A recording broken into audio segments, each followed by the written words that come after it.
Lakas ng ulan. Magtatrabaho kami. Kuya, nagkahamas kami.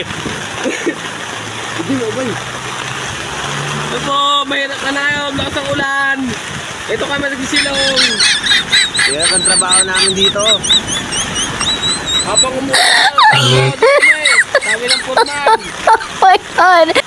Walang awa yung foreman sa amin.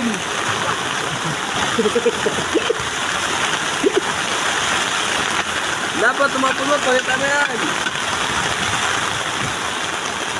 Kahit malakas ang ulan, tuloy-tuloy lang sa trabaho.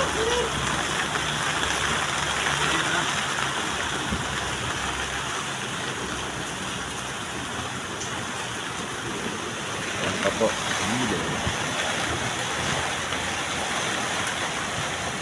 Kung pagkakamali mo, pwede kang malagdag yan.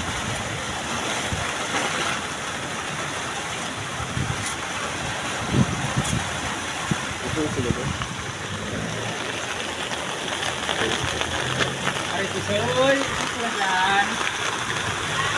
Bye!